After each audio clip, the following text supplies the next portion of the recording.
Shalom keluarga Philadelphia yang terkasih. Baik itu yang saat ini ada di tempat ini maupun yang mengikuti melalui live streaming. Selamat sore, mari kita akan datang kepada Tuhan. Kita akan siapkan hati kita untuk ibadah pada saat sore hari ini. Selamat sore Tuhan Yesus. Tak henti-hentinya kami mengucap syukur dan berterima kasih dalam kehidupan kami. Bahkan pada hari Minggu ini, minggu yang keempat di bulan September Tuhan, kami sungguh percaya dan mengimani bahwa penyertaan Tuhan itu luar biasa bagi kami. Saat ini kami masih bisa bertemu dengan orang-orang yang kami kasihi. Bahkan kami boleh beribadah karena kasih-Mu bagi kami. Untuk itu Tuhan, biarlah pada saat sore hari ini kami mau beribadah sebagai ungkapan rasa syukur kami di hadapan-Mu, karena Engkau Allah yang tidak pernah meninggalkan kami. Terimalah Tuhan setiap penyembahan kami, ucapan syukur melalui pujian yang kami naikkan. Dan kami percaya bahwa ibadah kami ini ibadah yang penuh dengan kuasa. Sehingga Tuhan, setiap kami yang hadir di tempat ini maupun kami yang mengikuti melalui live streaming, kami sama-sama merasakan berkat Tuhan. Kami merasakan lawatan Tuhan, jamahan Tuhan nyata bagi kami. Kami buka hati kami untuk Engkau, dan kami akan memuji dan memuliakan nama-Mu. Berkati ibadah ini dari awal pertengahan hingga akhirnya, Tuhan Yesus sendiri yang menyatakan kuasa-Nya. Di dalam nama Tuhan Yesus, haleluya, amin.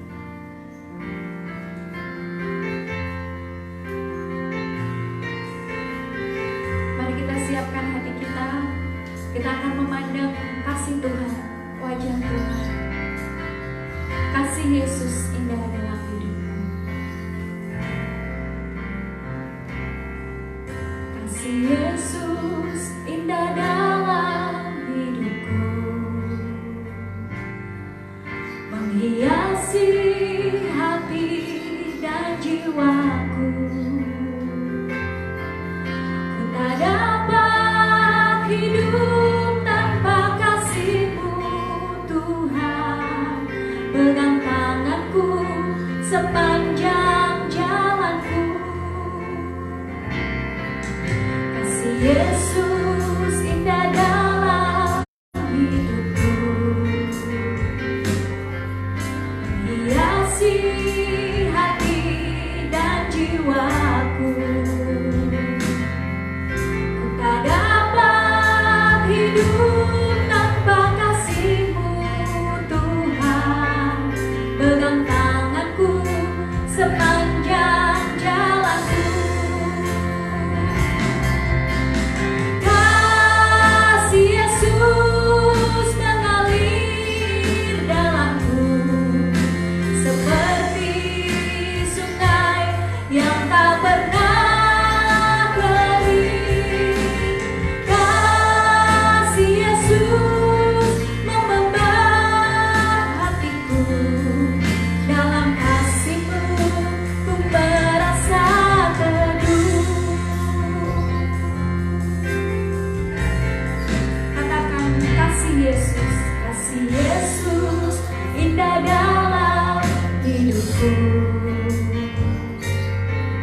menghiasi hati dan jiwaku. Ku tak dapat hidup tanpa kasih-Mu Tuhan. Pegang tanganku sepanjang jalanku. Kasih Yesus indah dalam hidupku.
hati dan jiwaku.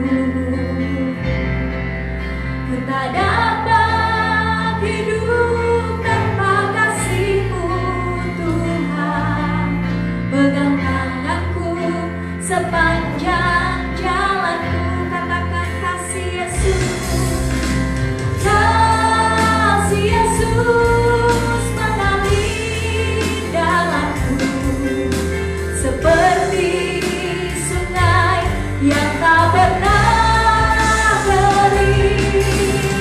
Kasih Yesus memegang hatiku, dalam kasih-Mu ku merasa teduh. Katakan kasih Yesus. Kasih Yesus mengalir dalamku seperti sungai yang tak pernah kering.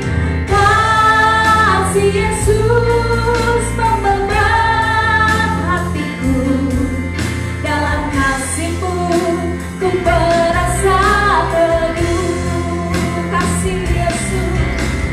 Kasih Yesus mengalir dalamku seperti sungai yang tak pernah kering.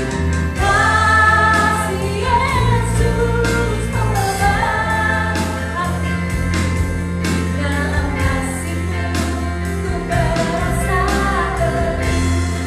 Dalam kasih-Mu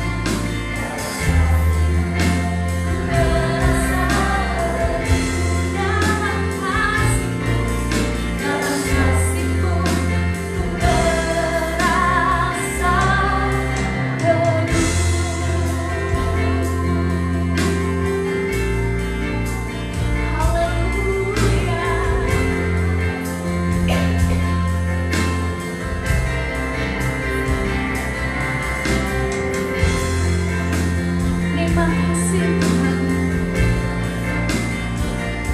kasih-Mu bagi kami, kasih-Mu yang memegang setiap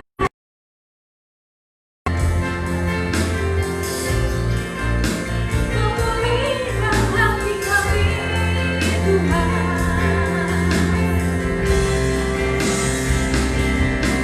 Kami rasakan kasih-Mu, jangan aku lagi kami. Haleluya, haleluya. Ku tinggikan Engkau Tuhan, ku tinggikan nama-Mu.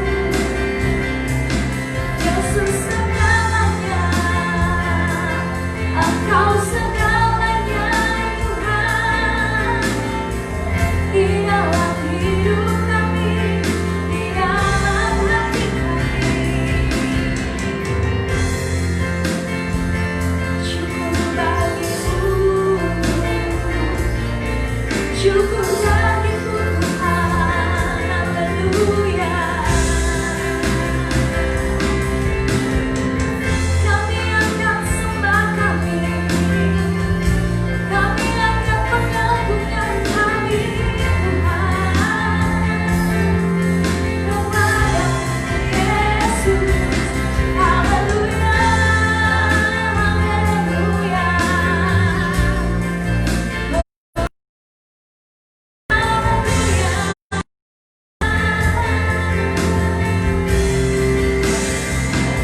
Terima kasih, oh Yesus.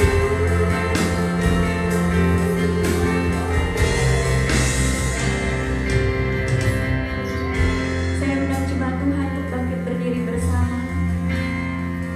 Mari kita siapkan hati kita untuk mendengarkan firman Tuhan. Biarlah kasih Tuhan itu dinyatakan melalui firman-Nya yang akan diberikan. Karena Engkau sudah mengasihi kami Tuhan. Maka kami sepatutnya mengasihi Engkau Yesus. Inilah bentuk kasih kami kepadamu Tuhan. Datang.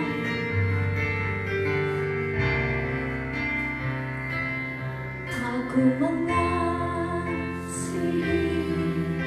Engkau Yesus dengan segenap hatiku. Aku mengasihi Engkau Yesus dengan segenap jiwaku. Aku mengasihi Engkau Yesus dengan segenap hatiku. Aku mengasihi Engkau Yesus dengan segenap jiwaku. Ku renungkan firman-Mu siang dan malam. Ku pegang perintah-Mu dan ku lakukan. Engkau tahu ya Tuhan, tujuan hidupku hanyalah untuk menyenangkan hatimu.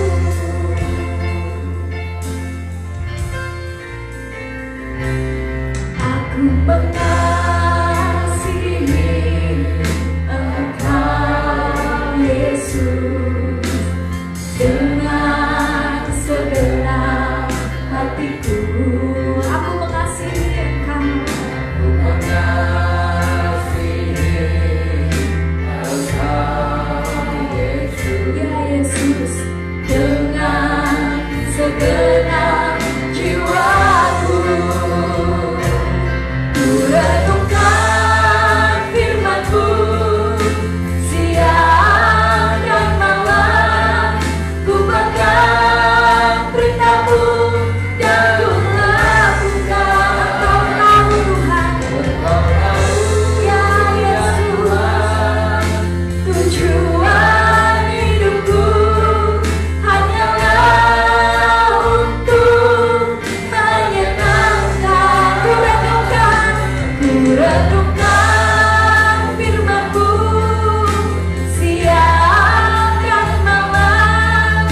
Ku pegang perintah-Mu dan ku lakukan. Engkau tahu ya Tuhan, tujuan hidupku hanyalah untuk menyenangkan hatimu. Menyenangkan hatimu, menyenangkan hatimu, menyenangkan hatimu.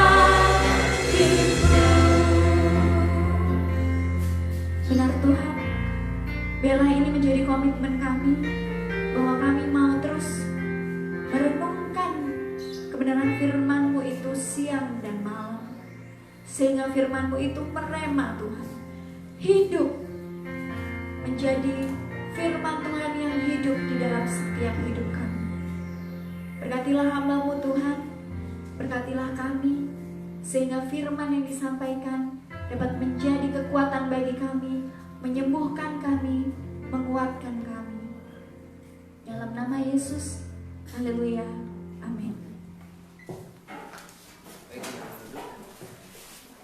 Shalom dari dalam Tuhan. Sekali lagi shalom. Yang di base camp juga yang di rumah, kita sama-sama hari ini sampai di minggu yang terakhir bulan September Dan kita akan mengawali minggu yang akan datang di bulan Oktober dengan memulai tema besar kita untuk tahun yang akan datang, A New Name, atau nama yang baru yang Tuhan mau lekatkan kepada hidup kita. Tapi hari ini kita masih akan belajar bagaimana kasih Tuhan di dalam hidup kita. Dengan tema besar hari ini adalah Yesus sayang padaku. Bersama-sama kita katakan, Yesus sayang padaku. Yesus sayang padaku. Yang sebelahnya bilang padaku juga loh.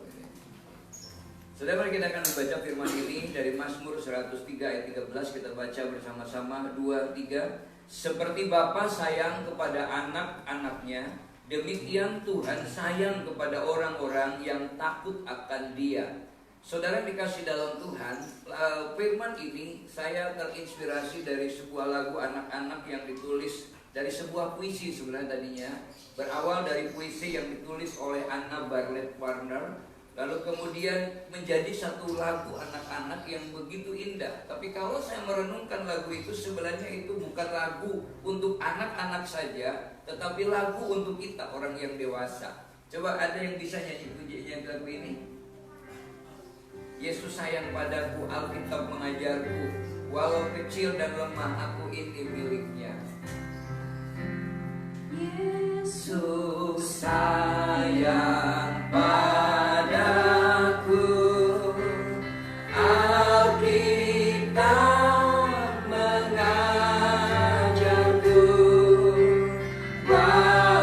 ini miliknya.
Yesus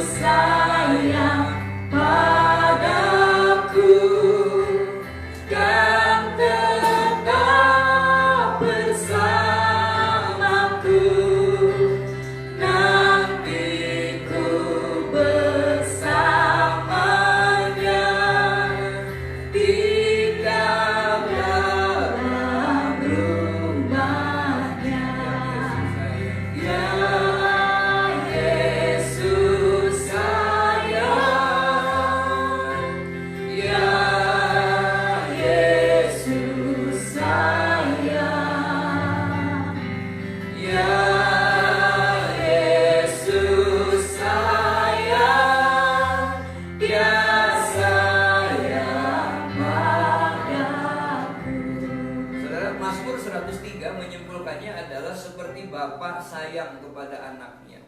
Dan reaksi Bapa yang sayang kepada anak itu belum tentu akan menikmati reaksi positif juga dari anaknya. Kenapa? Karena bentuk kasih sayang yang ayah berikan itu, orang tua berikan, kadang mungkin bertentangan. Kalau sedang main asik-asik dijewer. Kenapa? Karena Bapak tahu bahwa itu membahayakan. Tapi bagi seorang anak, tapi seringkali itu menjadi satu tantangan. Kenapa saya dilarang?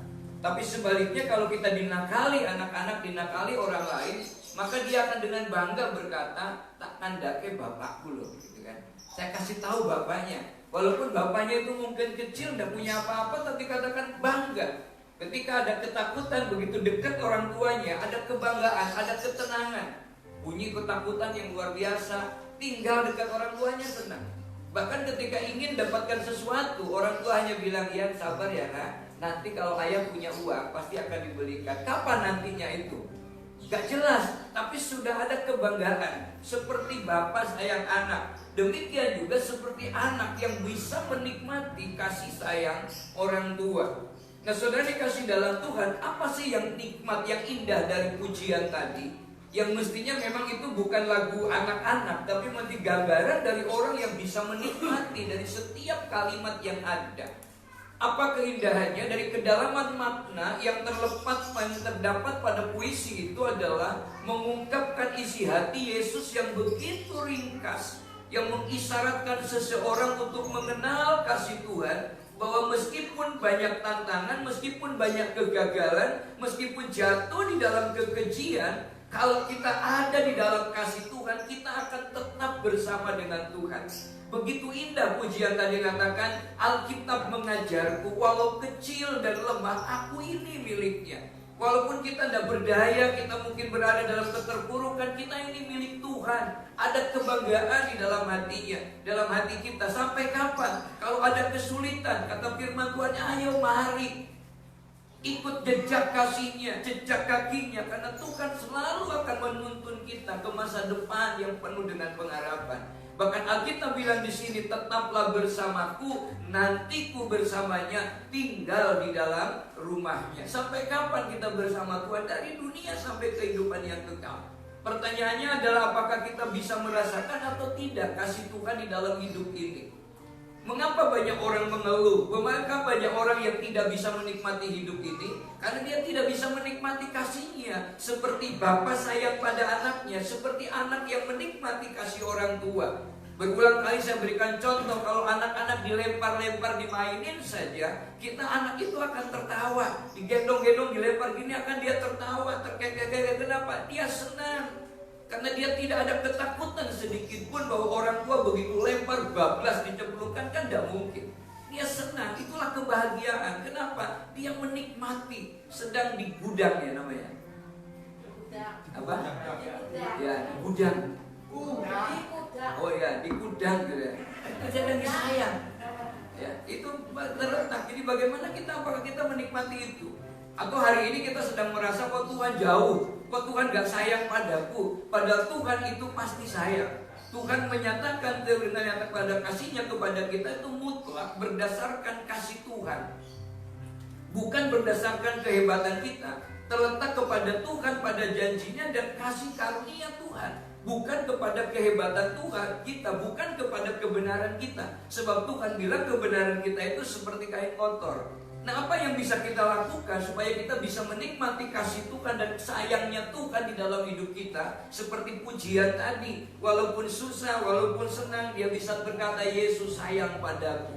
Yang Yesus sayang, begitu indahnya, luar biasa. Yang pertama adalah, yang harus kita pahami adalah bahwa kasih Tuhan kepada kita itu tanpa syarat. Katakan bersama-sama, 2, kasih Tuhan kepada kita tanpa syarat. 2, 3, kasih Tuhan kepada kita tanpa syarat. Mari kita baca firman-Nya, Matius 22, 37 dan 39. 2, 3. Kasihilah Tuhan Allahmu dengan segenap hatimu dan dengan segenap jiwamu dan dengan segenap akal budimu. Kasihilah sesama manusia seperti dirimu sendiri. Saudara, firman ini memang Tuhan ungkapkan. Tetapi Tuhan mengucapkan firman ini adalah ketika menjawab pertanyaan orang Farisi, ketika menjawab pertanyaan orang Saduki, ketika menjawab ahli-ahli Taurat. Hukum yang pertama, yang terutama, dan hukum yang kedua itu seperti apa? Yesus bilang, kasihilah Tuhan Allahmu dengan segenap hatimu, dengan segenap jiwamu, dengan segenap akal budi. Bahkan Injil Markus mengatakan dengan segenap kekuatanmu. Lalu hukum yang kedua yang tidak kalah, kasihilah sesama manusia seperti dirimu sendiri. Tapi pertanyaannya ketika Yesus menceritakan ini, menjawab kepada orang Farisi, orang Saduki, ada pertanyaan yang muncul. Mungkinkah manusia mampu mengasihi Tuhan sempurna seperti apa yang Tuhan mau, seperti apa yang tertulis di dalam firman Tuhan ini, seperti apa yang ada di dalam hukum Taurat yang terus dikelola oleh orang-orang Farisi ini. Mengasihi Tuhan dengan segenap hati. Itulah makanya zaman dulu kalau namanya diberikan kepada Tuhan, Samuel diberikan kepada Tuhan itu diberikan taruh di rumah Tuhan, tidak bekerja apa-apa, tidak melakukan apa-apa, tidak berpikir apa-apa. Yang penting bagaimana untuk melakukannya yang terbaik bagi Tuhan. Maka ada satu golongan esenis yang supaya hidupnya benar-benar kudus, dia tinggal di dalam sebuah gua. Orang Saduki memberikan satu bagaimana kekudusan dalam ibadah dengan perincian yang begitu mengerikan tentang bagaimana tata cara ibadah dan syaratnya. Sementara orang Farisi memberikan penjelasan bagaimana ibadah yang benar, hubungan dengan Allah yang benar, hubungan yang Allah dengan sesama, dengan persyaratan tata cara untuk menyenangkan hati Tuhan yang begitu rumit. Mungkinkah ada orang yang bisa mengasihi Tuhan dengan segenap hati? Mungkinkah ada orang yang mengasihi Tuhan dengan segenap jiwa dan segenap akal budi, segenap kekuatan, total mengasihi Tuhan? Ada nggak yang bisa begitu kira-kira? Mungkinkah orang bisa mengasihi sesama seperti orang mengasihi dirinya sendiri? Bagaimana kita mengasihi diri kita sendiri? Belum pernah ada mengasihi kita tanpa ngomongin atau mulut kita ngomongin yang lain. Tapi orang kita kan ngomongin orang lain banyak. Masuk telinga, dikasih tahu orang, masuk telinga kanan, keluar telinga kiri. Tapi kalau dengar gosip, masuk telinga kanan, keluarnya dari mulut. Ya, kalau saudara perhatikan, banyak orang begitu. Dan itu tanda bahwa ternyata kita ini tidak bisa sempurna di hadapan Tuhan. Itulah Yesus banyak memberikan contoh kepada orang Yahudi, bahwa kalau engkau merasa dirimu paling benar, silakan engkau melempar lebih dahulu. Ternyata tidak ada orang yang tidak pernah berbuat dosa. Bersyukur kepada Tuhan bahwa kalau kita berdasarkan kasih kita kepada Tuhan, berdasarkan perbuatan baik kita kepada Allah, maka tidak ada satu orang pun yang bisa diselamatkan. Dan itu dicatat di dalam firman Tuhan. Tidak ada seorang pun yang dibenarkan oleh karena hukum Taurat.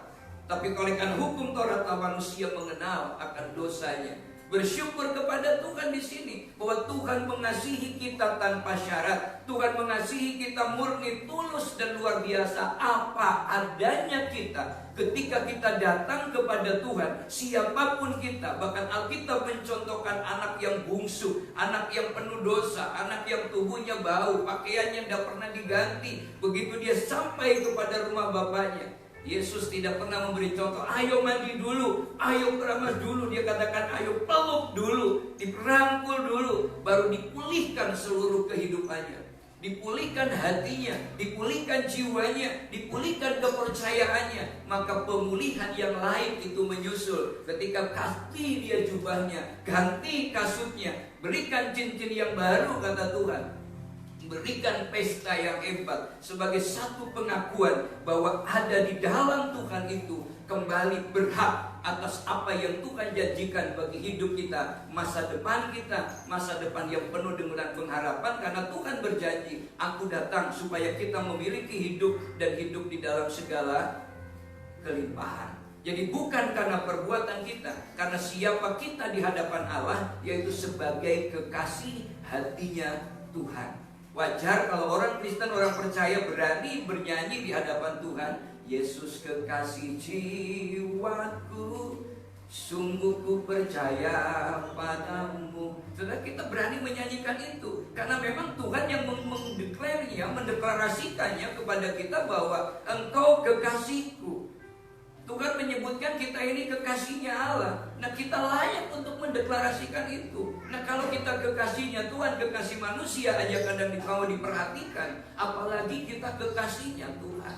Nah, saudara perhatikan di sini, kalau perjanjian dia mau menegaskan tentang kasih manusia kepada Tuhan, tetapi perjanjian baru, kabar sukacita ini memberitakan bahwa Tuhan, tentang kasih Tuhan kepada manusia. Kenapa? Karena Tuhan bilang, karena begitu besar kasih Allah akan dunia ini. Menceritakan diawali dengan kasih Tuhan yang begitu mengasihi kita, maka dia rela turun. Kasih karunia ini Tuhan tidak ingin kita memfokuskan diri kepada apakah aku sungguh-sungguh mengasihi Tuhan. Saudara perhatikan, banyak orang berkata, apakah aku sudah layak di hadapan Tuhan? Apakah aku sudah layak melayani Tuhan? Apakah aku sudah layak untuk diberkati? Sehingga kalau kita berfokus kepada apakah saya sudah layak, iblis akan memberikan penuduhan kepada kita. Kamu belum layak. Kemarin kamu ngomongin orang, kemarin kamu berdosa. Terus akan digitukan terus. Tapi kalau kita fokus kepada kasih Tuhan, berbeda, saudara. Tuhan ingin kita fokus kepada kasih karunia-Nya. Meskipun kita tidak setia, kata firman Tuhan, Tuhan tetap setia. Meskipun kadang-kadang kita ini labil, tetapi kasih Allah kepada kita itu adalah stabil. Saudara perhatikan, kasih Tuhan kepada kita stabil.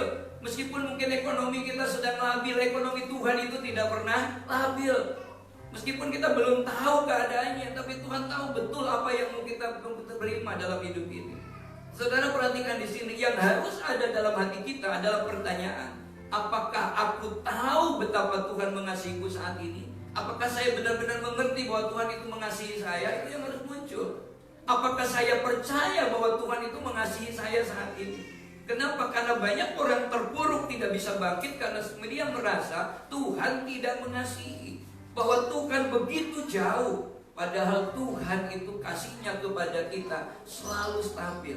Yesaya 65 menyebutkan, lihat tanganku setiap hari terulur kepadamu. Untuk apa? Untuk menyambut uluran tangan kita.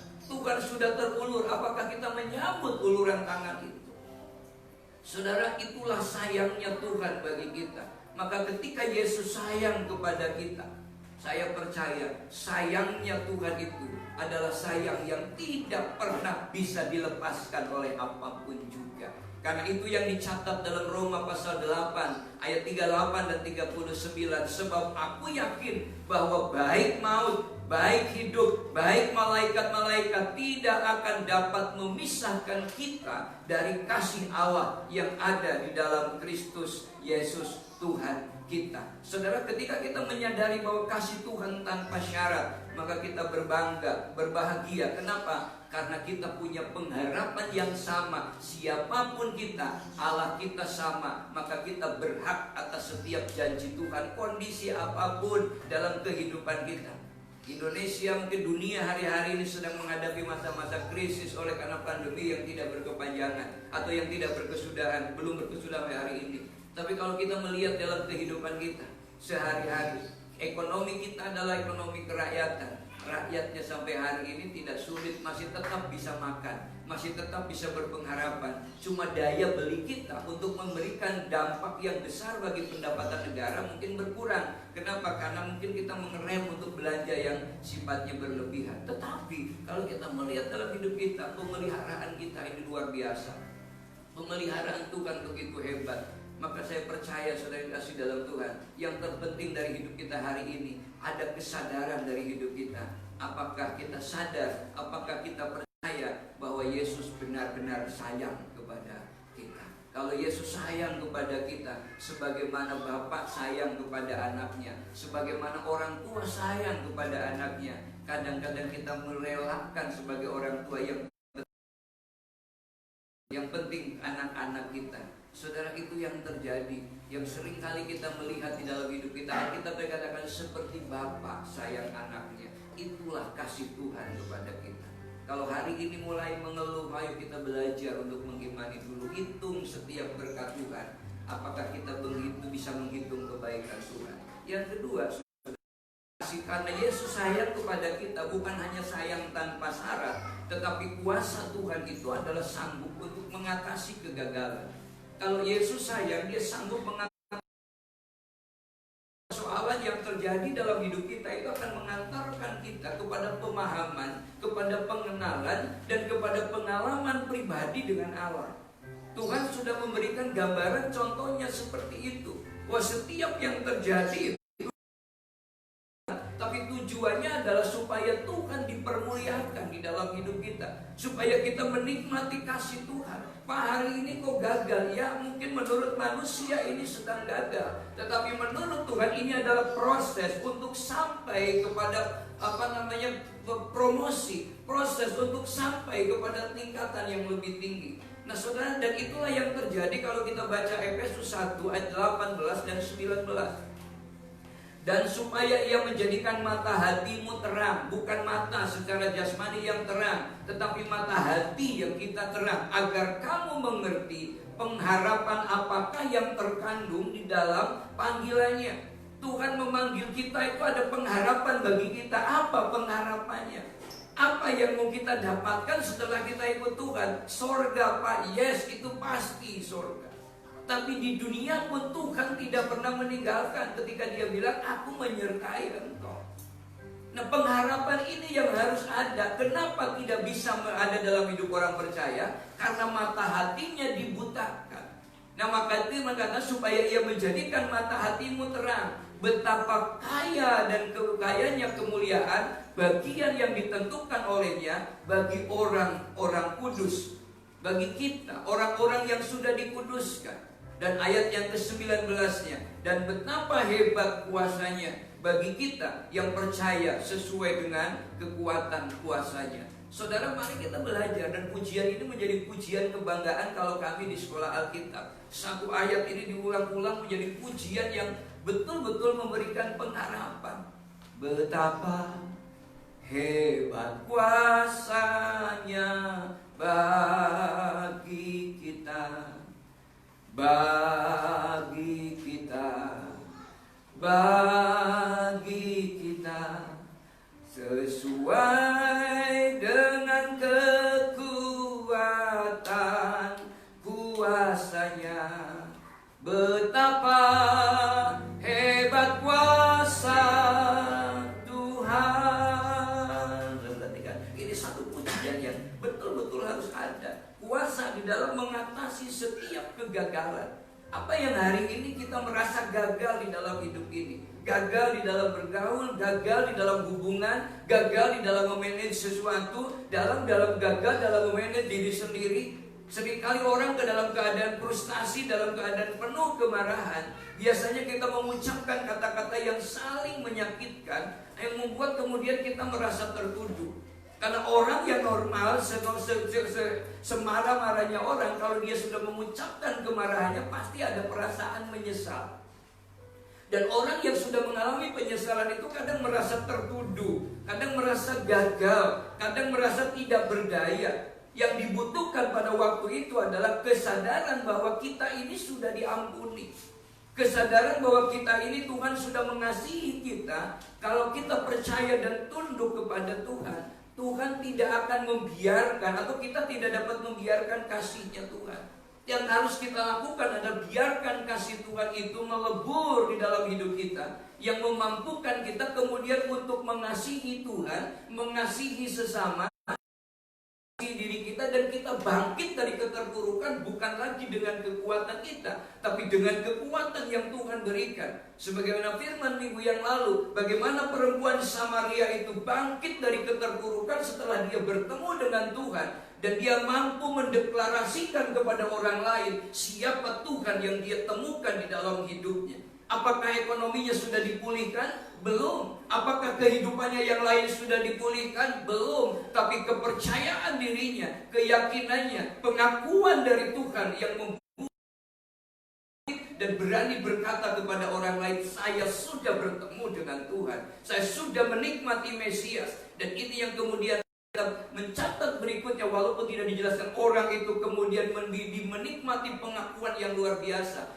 Ada pemulihan relasi, dan saya percaya ketika relasi dipulihkan, maka tentu semuanya juga akan dipulihkan di dalam hidupnya. Kenapa? Karena kasih Tuhan akan menghapus kemarahan, kasih Tuhan akan menghapus rasa frustasi, dan kasih Tuhan akan menghapus segala kekecewaan, luka-luka hati kita yang membuat kita gagal. Pengampunannya menutup seluruh dosa, kegagalan dan kesalahan kita. Yang harus kita adakan di dalam hati kita, yang pertama adalah saya percaya bahwa saya sudah diampuni. Tanamkan di dalam hidup kita, karena kasih Tuhan tanpa syarat. Tuhan rindu memulihkan kita.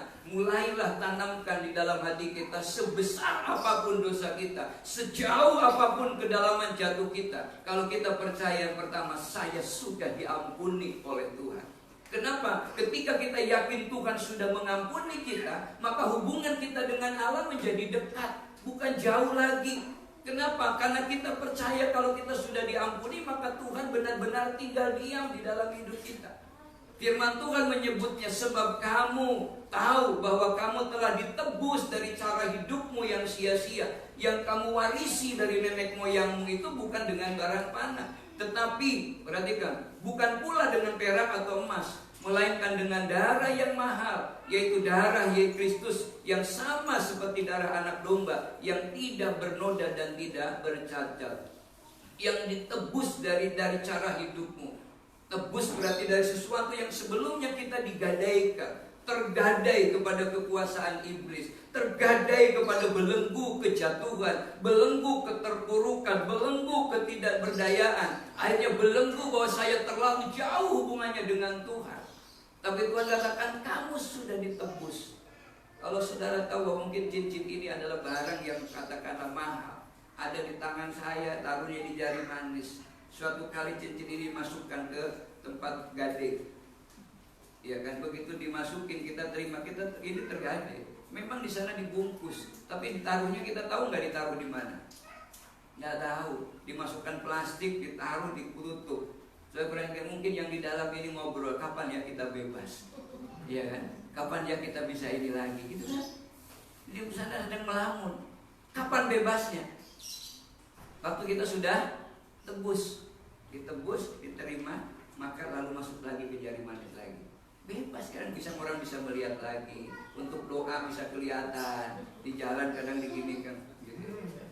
Saudara, itulah bebas. Demikian juga hingga dulu ketika kita terbelenggu, aduh takut salah, takut berdosa, jangan-jangan melihat orang memperhatikan kita sudah minder. Begitu kita bebas di hadapan Tuhan, saya ini anak Tuhan sudah ditebus oleh darah yang mahal. Kita yakin bahwa sudah diampuni. Oh, kita yakin meskipun dosamu merah seperti kirmizi, kata Tuhan, kalau kita ada di hadapan Tuhan, ditebus oleh Tuhan, kita menjadi putih seperti salju. Kita sama di hadapan Tuhan. Tuhan tidak pernah melihat masa lalu kita. Orang mungkin melihat, ayo kita punya penampilan yang prima seperti wanita Samaria. Waktu bertemu dengan Tuhan, dengan sebelum bertemu dengan Tuhan, berbeda luar biasa. Sebelum dengan bertemu dengan Allah, dia serunduk-serunduk, kenapa? Tertawan hidupnya.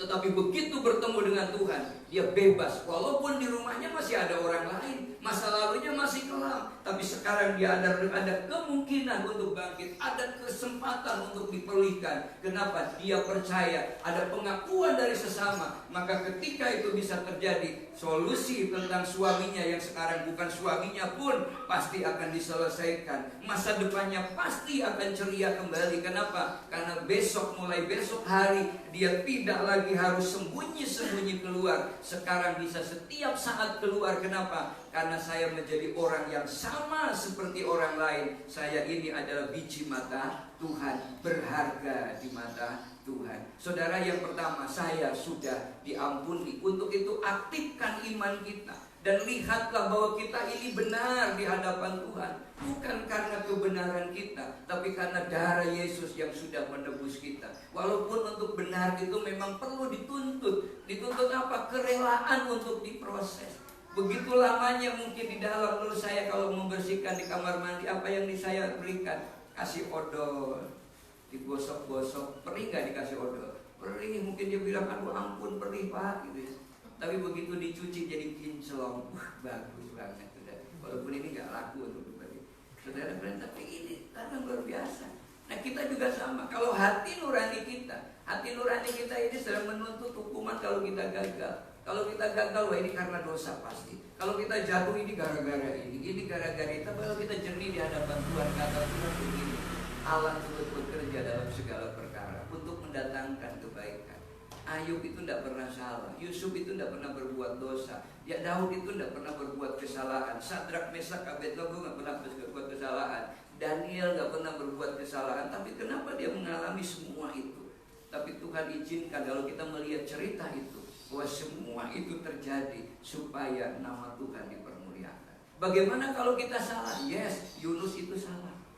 Dia lari dari panggilan Tuhan. Tapi apakah Tuhan melepaskan Yunus begitu saja? Betul, gara-gara Yunus penghuni kapal kapal yang lain mengalami kerugian. Tapi mulai Yunus terbuka, aku yang salah. Mulai Yunus dilemparkan ke dalam laut. Kata Tuhan, atas ketetapan Tuhan maka ditangkaplah Yunus masuk ke perut ikan. 3 hari 3 malam Yunus duduk di perut ikan. Dia bingung dalam antara kematian dan hidup menderita. Tinggal nunggu detik-detik kematian, dia duduk berdoa. Nah, kita bilang duduk, tapi perut ikannya gede banget kalau duduk. Yang pasti dia bingung melihat kemana.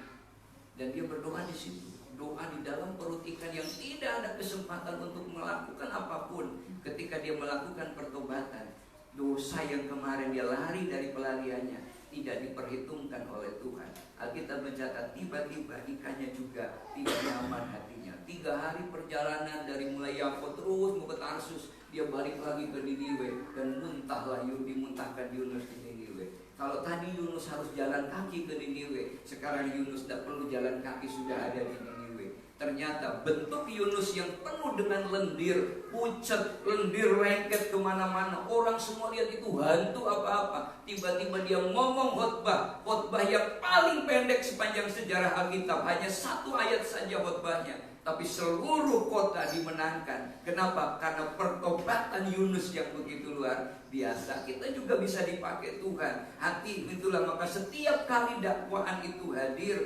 keluarkan dan lambaikan kepada iblis. Saya sudah ditebus oleh Tuhan. Saya sudah diampuni oleh Tuhan. Sebab pengorbanan dirinya di kayu salib bukan untuk membenarkan mereka yang sudah merasa sempurna, rasa hidupnya baik, tetapi justru pengorbanan di kayu salib adalah untuk kita yang berdosa kepada Tuhan. Yang kedua, saya sudah dibenarkan. Tuhan bukan hanya mengampuni, tetapi membenarkan.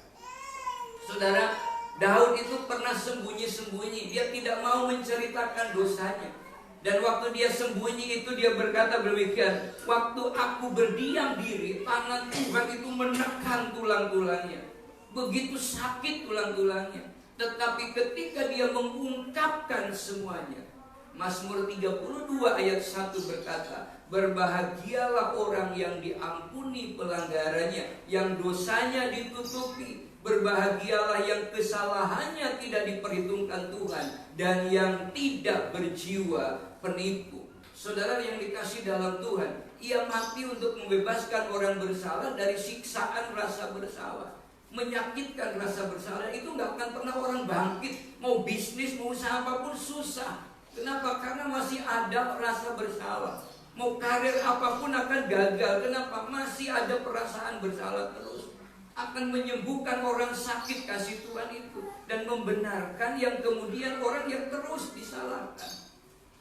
disalahkan terus itu tidak nyaman.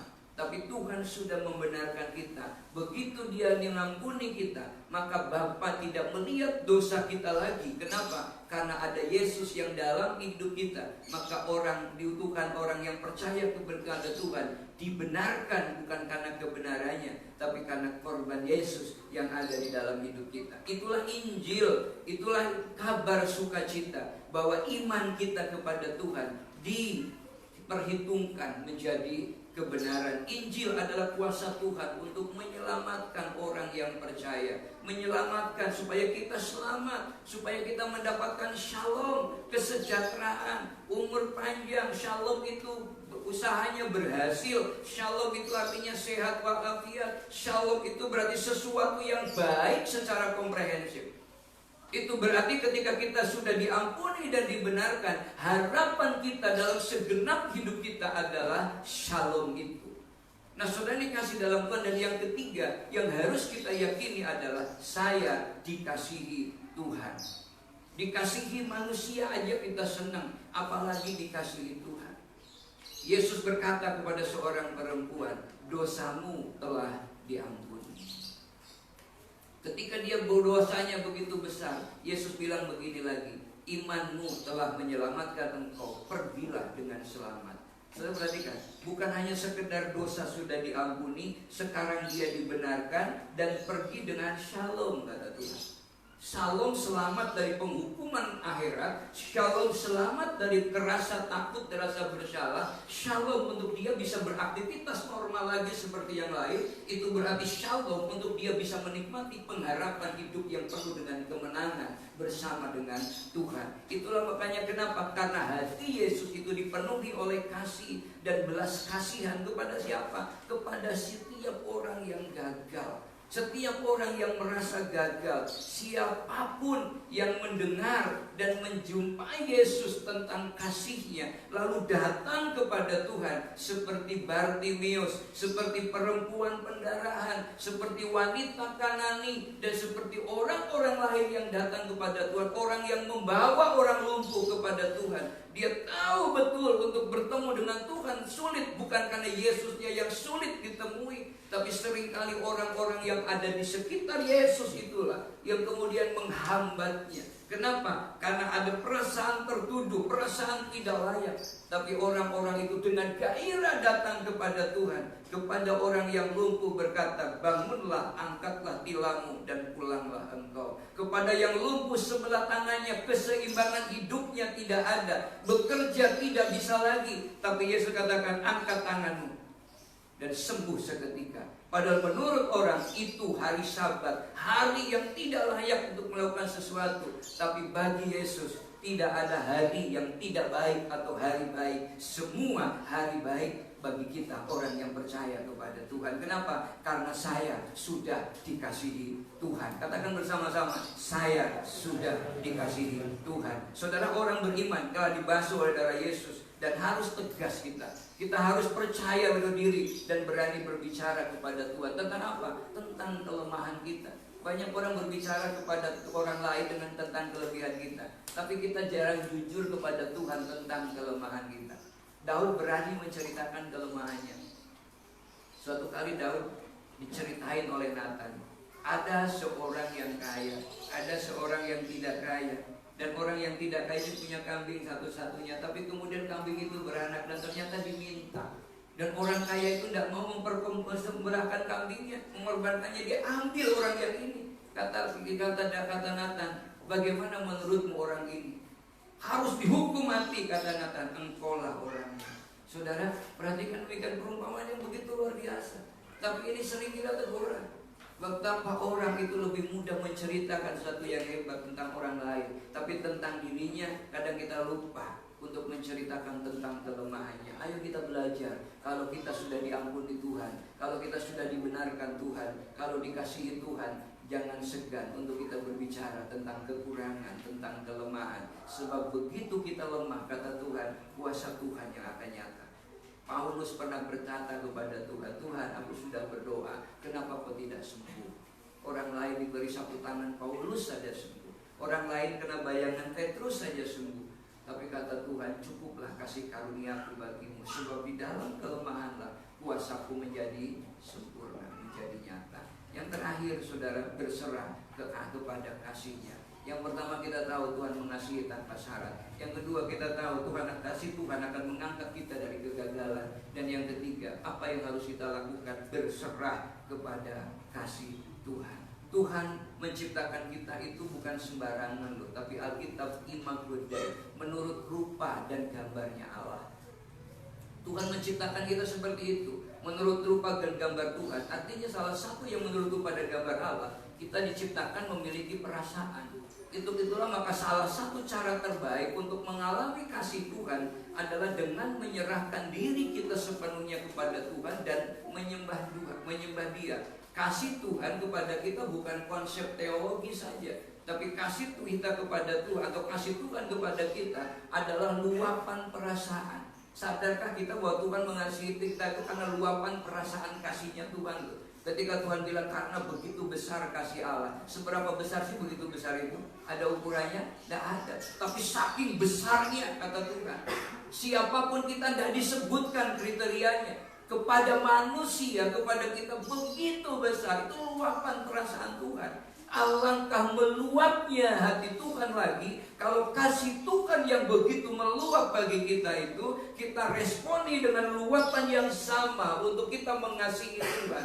Yakinlah ketika anak yang bungsu itu datang dengan perasaan yang takut saja, dan dia berkata, aku akan menjadi seperti salah seorang dari hambanya Bapa saja. Tapi bapaknya peluk dia dari jauh sudah lari. Kenapa? Ada luapan kebahagiaan, ada luapan kasihnya ketika orang yang ada di dalam kegagalan, di dalam kejatuhan, di dalam ketidakberdayaan mau datang kepada Tuhan. Saat kita sedang merasa terhukum, saat kita merasa bahwa kita sedang menanggung rasa banyak perasaan yang tidak baik, percayalah bahwa darahnya sudah membersihkan dosa kita. Percayalah bahwa kita sudah diampuni dan kita menjadi penyembah-penyembah Tuhan yang mempesona di hadapan Allah. Tuhan bilang dalam Ibrani 10 ayat yang kedua, sebab jika hal itu mungkin, pasti orang tidak mempersembahkan korban lagi. Kenapa? Sebab mereka yang melakukan ibadah itu tidak sadar lagi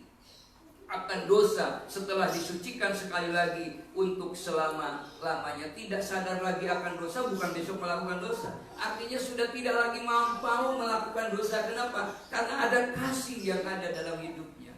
Nah, untuk itulah pemazmur bilang, kecaplah dan lihatlah. Saudara, kecaplah dan lihatlah betapa baiknya Tuhan itu, kata pemazmur. Jadi kalau orang mau berserah kepada Tuhan, di saat kita menyerahkan hidup kita dengan sepenuhnya seperti anak bungsu itulah, kita akan mampu mengecap, mampu melihat betapa baiknya Tuhan itu di dalam hidup kita.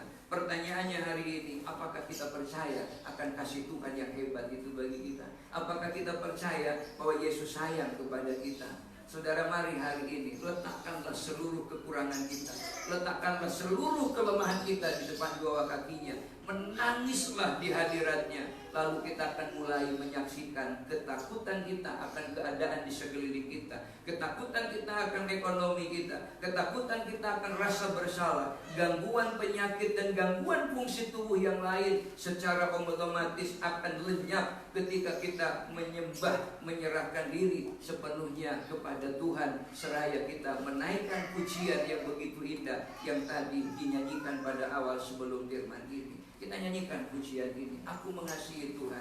Ungkapkan pujian ini menjadi pujian iman kita kepada Tuhan. Haleluya Yesus. Haleluya Tuhan. Ya Rabbah Yesus. Aku mengasihi. Mari kita bangkit berdiri bersama-sama. Nyanyikan dengan sepenuh hati.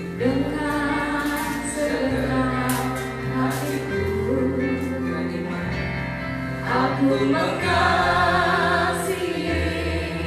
Engkau Yesus dengan segenap jiwaku.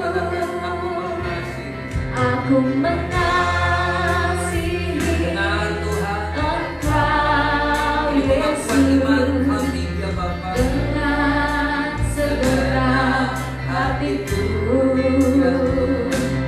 Aku mengasihi Engkau Yesus dengan segenap jiwaku. Kau wanita saja nyanyikan pujian ini. Aku mengasihi. Nyatakan kasih kita kepada Tuhan. Kalau kita mengasihi Tuhan dengan sepenuh hati, percaya bahwa Tuhan mengasihi kita tanpa syarat. Percaya bahwa kasihnya sanggup mengangkat kita dari kedagalan, dari keterpurukan. Percaya dengan berserah kepada Tuhan, maka Tuhan pulihkan kehidupan kita. Kau pria, nyanyikan pujian ini. Aku mengasihi Engkau Yesus dengan segenap hatiku. Ini iman kami seluruh pria yang ada Tuhan. Ya Tuhan Yesus. Amin. Segenap jiwa bersama-sama katakan ku renungkan. Ku renungkan firman-Mu siang dan malam. Ku pegang perintah-Mu dan ku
hadapan Tuhan, ungkapkan kepada Tuhan, katakan aku mengasihimu Tuhan.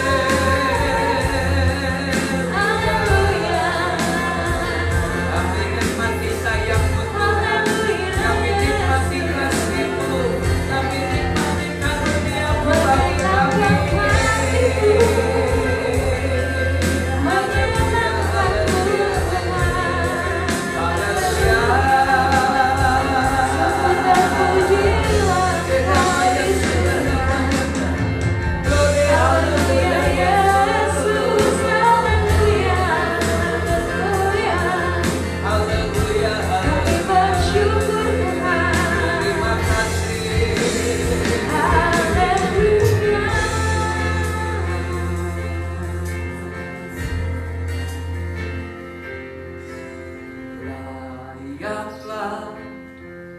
Segala bangsa, saatnya hidup kita mempersiapkan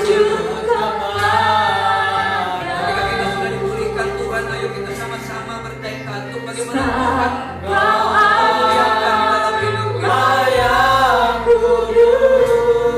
Ini kerinduan kami yang disembah.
Penyerahan kami kepada Tuhan akan menghasilkan satu ledakan, satu kuasa Tuhan yang dahsyat di dalam kehidupan kami.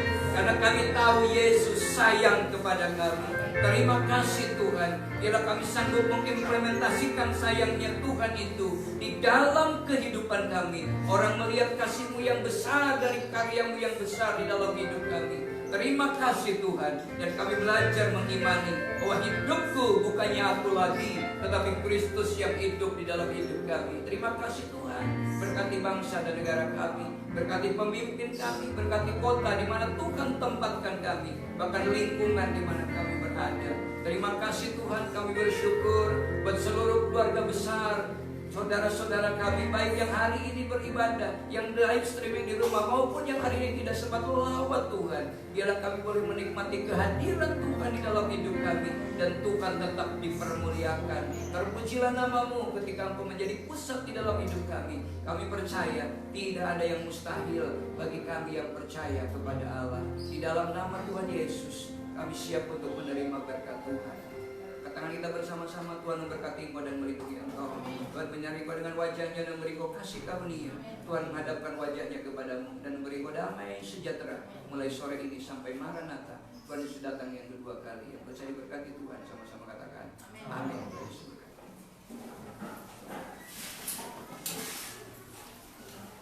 Amin.